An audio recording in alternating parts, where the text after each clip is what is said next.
দাঁড়ান দাঁড়ান দাঁড়ান, আপনি কি মেকানিক বা ড্রাইভার? তাহলে পুরো ভিডিওটা দেখুন, অবশ্যই আপনার কাজে লাগবে। ড্রাইভারদের জন্য ভিডিওটা অবশ্যই, আর ড্রাইভার আর মেকানিকদের জন্য। তো দেখুন, একটা গাড়ি আসছে, এখানে সিগন্যাল আসছে ডিএফের সিগন্যাল আসছে। তো দেখবো আমরা প্রবলেমটা কেন আসছে। আর ড্রাইভারের কথা হলো গাড়ি টানছে না, লোড গাড়ি তো একদম টানছে না।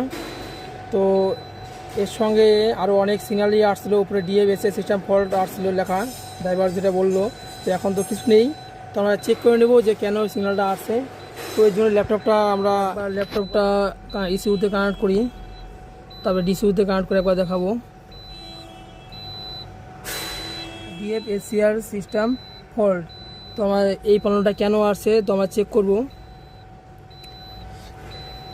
তো এর জন্য আমাদের চেক পয়েন্টগুলো এখানে দেওয়া আছে। এর জন্য দেখুন গাড়িটা কী লেখা আছে, 25% vehicle run and 25% reduced torque after 36 hours. তো 36 ঘন্টা পর্যন্ত 25% টর্কটা কমে যাবে। তারপরে গাড়ি যদি আরও চালানো হয়, তারপরে গাড়ি পুরোপুরি লাস্টে একদমই পিক আপ ছেড়ে দিবে। তো এইটা প্রবলেমটা অবশ্যই সলভ করতে হবে। এখানে ডিএফ ট্যাঙ্কের যে টেম্পারেচার সেন্সার আছে, সেই টেম্পারেচার সেন্সারটা কাজ ঠিকমতো করছে না, তো যার জন্য এই প্রবলেমটা হচ্ছে। তো আমরা চেক করে নেব এখানে যে কেন প্রবলেমটা, যে ডিসিউতে কানেক্ট করে দেখি একবার, তাহলে বুঝতে পারবো। ডিসিউতে দেখাচ্ছে না, ডিসিউতে কানেক্ট করে নিই একবার।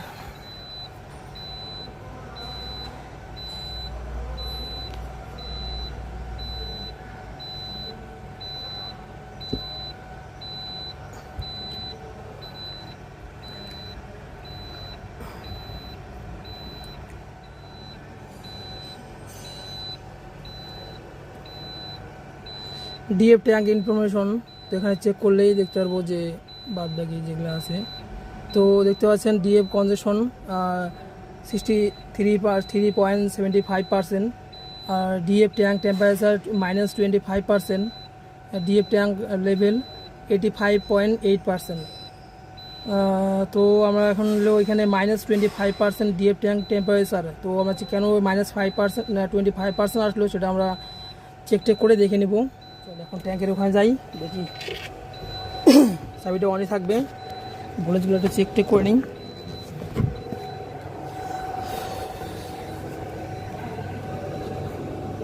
তো আমি হালকা একটু তাও চেক করে নিয়েছিলাম। এইখানে যে সেন্সারের ভোল্টেজগুলো আসবে, এটা তার যে 5 ভোল্ট, এটা আমাদের 5 ভোল্ট, এটা আমাদের গ্রাউন্ড। আর এখানে যে কোয়ালিটি সেন্সারটা আছে, এখানেও আসবে একটা মধ্যে 24 ভোল্ট আসবে, একটাতে 2.5 ভোল্ট আসবে, 2.5 ভোল্ট আসবে, আর গ্রাউন্ড আসবে। ভোল্টেজগুলো তাহলে একবার চেক করে নিই কোনটাতে কত ভোল্ট আসে। এটা গ্রাউন্ড,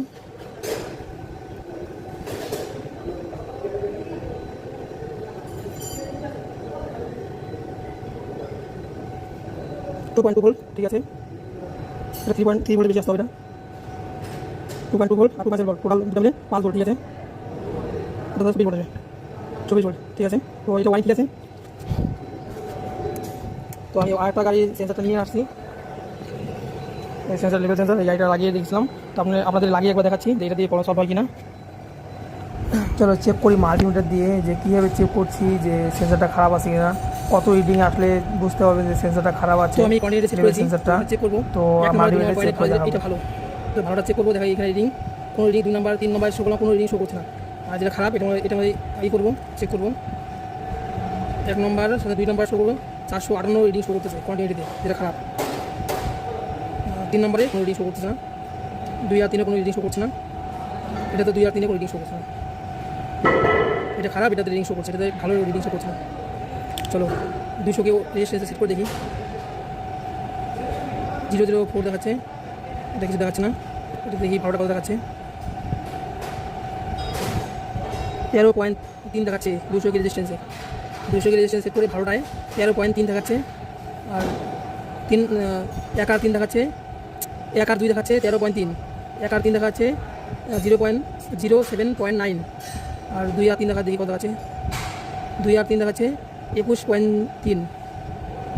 আর এটাতে 200 রেজিস্ট্রেশন সেট করে ভালোটা দেখাচ্ছিল 13.3, এটাতে 0.4।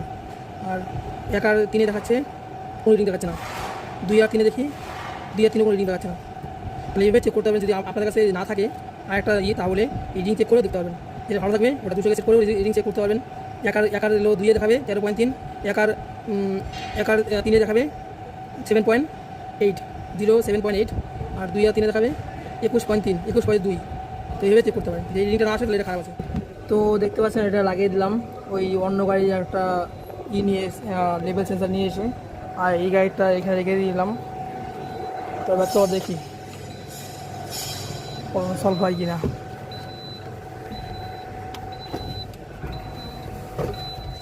সেন্সারটা লাগানোর পরে এখনও সিগন্যালটা যায়নি, একটু সময় লাগবে, কারণ ওটাকে ইস্যু সিস্টেম চেক করবে যে হ্যাঁ ঠিক আছে কি না, কিছুক্ষণ সময় লাগবে আর কি। এই যে এখন চলে গেছে দেখুন, এখানে দেখাচ্ছি দেখতে পাচ্ছেন এখন ট্যাঙ্ক টেম্পারেচার সেন্সার দেখাচ্ছে 32 দেখাচ্ছে, আর তখন দেখাচ্ছিল 0.25 দেখাচ্ছিল, 32 দেখাচ্ছে। তখন দেখাচ্ছিল 25, -25 দেখাচ্ছিল তখন। আর এখন ফলকোটটাও দেখাচ্ছি, ফলকোট আছে কিনা দেখাচ্ছি। দেখুন এখানে কোনো ফলকোট দেখাচ্ছে না এখন। There is no confirm DTC. তা আমার যেটা প্রবলেম ছিল ওই লেভেল সেন্সারে প্রবলেম ছিল। তো আপনারা যদি এই প্রবলেমটা যদি এই ফলকোটটা যদি আসে তাহলে অবশ্যই একবার সেন্সারটা দেখতে পারেন। সাথে যদি আপনাদের এই ডিএবি লেভেল শো না করে তাহলে আপনাদের কোয়ালিটি কনফার্ম যে কোয়ালিটি সেন্সারই খারাপ আছে, তাহলেই ঠিক হয়ে যাবে। আর যদি লেভেলটা দেখাচ্ছে তো ও দেখাচ্ছে যে ট্যাঙ্ক টেম্পারেচার সেন্সারের প্রবলেম আছে, তাহলে 99% ওই লেভেল সেন্সারটাই প্রবলেম আছে, ওটা চেঞ্জ করে দিলে হয়ে যাবে। তো থ্যাংক ইউ এই ভিডিও দেখার জন্য, পুরো ভিডিও দেখার জন্য। আর এমন ভিডিও দেখতে চাইলে অবশ্যই লাইক কমেন্ট শেয়ার অবশ্যই করবেন, তাহলে আরও অনেক ভিডিও বানাবো। আমি এই আগেও ভিডিও বানিয়েছি, তো সেরকম ভিউজ বানাই বলে ভিডিওগুলো বানাই না। তো আমাকে যদি লাইক কমেন্ট শেয়ার অবশ্যই যদি করেন তাহলে অনেক ভালো ভালো কাজ শিখতে পারবেন, অনেক ভালো ভালো কাজ আমি ভিডিও বানিয়ে শেয়ার করবো আপনাদেরকে। Thank you.